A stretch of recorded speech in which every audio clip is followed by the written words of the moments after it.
Pemirsa apa kabar? Mari kita ikuti Warta Berita PTS tanggal 21 Juli. Sebuah kapal feri penumpang Indonesia KM Barcelona tiba-tiba mengalami kebakaran tanggal 20 siang waktu setempat. Tim penyelamat dan nelayan di sekitarnya bergegas ke lokasi kejadian untuk melakukan penyelamatan. Pihak berwenang menyatakan sedikitnya 5 orang diketahui tewas dan 568 orang telah diselamatkan dan ditampung di kepulauan terdekat sambil menunggu bantuan. Sebuah feri yang sedang berlayar menuju Manado tiba-tiba terbakar tanggal 20 siang waktu Indonesia Tengah. Sejumlah penumpang mengenakan jaket pelampung dan melompat dari kapal untuk menyelamatkan diri. Nelayan di sekitar segera membantu korban dan menampung mereka di kepulauan terdekat. Badan Keamanan Laut Republik Indonesia juga turun tangan dan menyemprotkan air ke arah feri yang terbakar. Menurut statistik pemerintah Indonesia, 5 orang diketahui tewas, 2 diantaranya belum teridentifikasi. Sementara 568 lainnya berhasil diselamatkan. Penyebab kebakaran sedang diselidiki saat ini.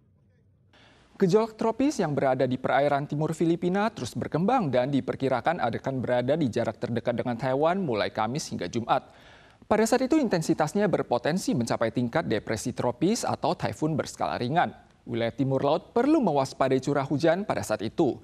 Taiwan diselimuti sabuk tekanan rendah yang besar dalam minggu ini, sehingga cuaca di seluruh wilayah sangat tidak stabil. Hujan deras memengaruhi jarak pandang, beberapa bandara domestik sempat ditutup pada Senin pagi. Meskipun Taifun Wipa telah menjauh dan menuju Vietnam, sistem awan periferal taifun dan sabuk tekanan rendah menyebabkan ketidakstabilan cuaca di seluruh Taiwan. Badan Cuaca Pusat CWA mengeluarkan peringatan hujan lebat untuk wilayah timur. Sedangkan di wilayah barat juga perlu mewaspadai hujan petir di sore hari dalam beberapa hari ke depan. 还有比较偏向南部地区，甚至在各离岛呢，其实都容易会有比较明显的降雨出现。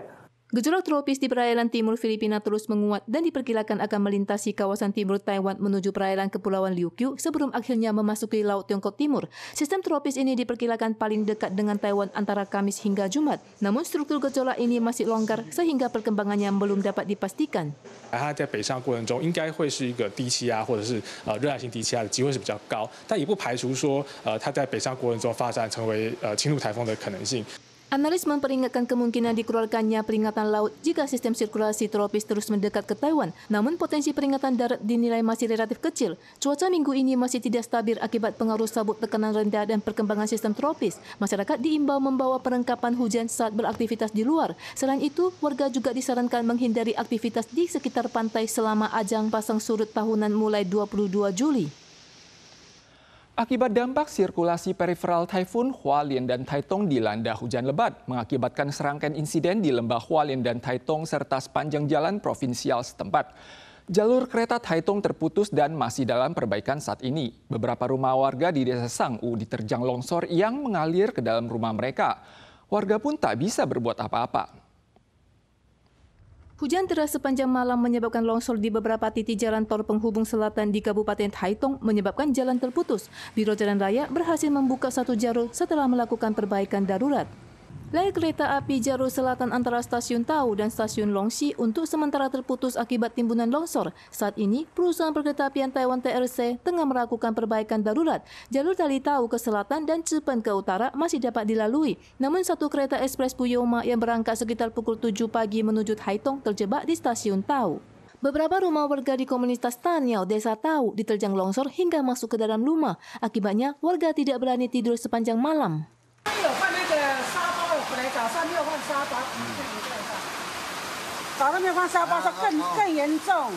Sementara itu, lebih dari 30 rumah di Fenglon Lot, Kota Taitung kembali terendam banjir setelah sempat surut pada tanggal 20. Warga kelelahan membersihkan rumah mereka. Lumpur kuning yang terbawa hujan deras dari lereng pegunungan membanjiri jalanan di pusat perkotaan karena sistem drainase tidak mampu menampung air. Selain itu, longsor juga terjadi di kawasan wisata Gunung Liyu. Pengguna jalan diminta berhati-hati saat melintas. Saat ini, Biro Jalan Raya dan TRC tengah melakukan perbaikan terhadap rel dan jalan yang terdampak longsor. Masyarakat yang melintas diimbau waspada terhadap kemungkinan longsor susuran. Mekanisme yang mengizinkan pasien di atas usia 80 tahun merekrut PMA tanpa memerlukan indeks Bartel akan segera diterapkan. Akhir Juli ini, Kementerian Ketenagakerjaan dan Kementerian Kesehatan dan Kesejahteraan akan memperkenalkan langkah untuk mengantisipasi lonjakan permintaan terhadap PMA.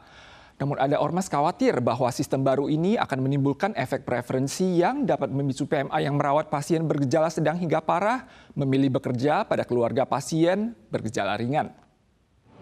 Mulai Agustus, lansia berusia 80 tahun ke atas dapat merekrut PMA tanpa perlu menjalani evaluasi profesional medis. Kebijakan ini diperkirakan akan menambah 530.000 orang yang memenuhi syarat perekrutan. Namun, ormas cemas jika lansia yang masih sehat mendominasi permohonan, hal ini akan menggeser prioritas bagi lansia bergejala sedang hingga parah. Bahkan sudah ada kasus PMA yang memilih pindah ke majikan dengan pasien yang bergejala lebih ringan.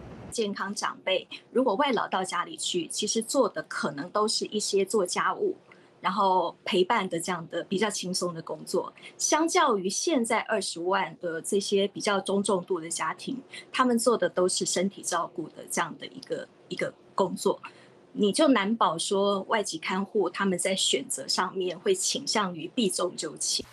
Ormas khawatir bahwa ketersediaan tenaga kerja tidak mampu mengimbangi lonjakan permintaan. Kementerian Ketenagakerjaan MOL mengakui bahwa dampak pasti ada dan saat ini tengah berdiskusi dengan Kementerian Kesehatan dan Kesejahteraan MOHW, kalangan medis dan organisasi terkait. Pemerintah berencana mengumumkan langkah-langkah pendukung pada akhir Juli. 还是鼓励他可以使用，就是长照服务的这一段，在他还没有聘雇到移工的这一段过程当中。 Sementara itu, MOHW akan merumuskan mekanisme bersama MOL agar kasus pasien bergejala parah tidak terabaikan. Selain itu, pelatihan bagi tenaga layanan juga telah diperkuat, khususnya dalam proses pengajuan guna mendukung penerapan kebijakan baru ini. Perdana Menteri Kamboja memerintahkan operasi pemberantasan berskala besar terhadap kejahatan penipuan dunia maya.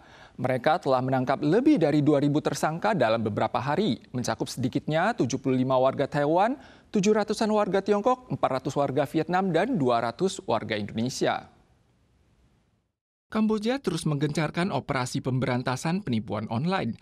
Pejabat setempat menyampaikan, dalam kurun 3 minggu hingga 18 Juli, polisi melakukan penyergapan di sedikitnya 12 kawasan rawan penipuan, termasuk ibu kota Phnom Penh, serta menangkap 2.270 tersangka, mencakup 702 warga Tiongkok, 429 warga Vietnam, 271 warga Indonesia, serta sejumlah warga Korea Selatan, Taiwan, Bangladesh, dan Thailand.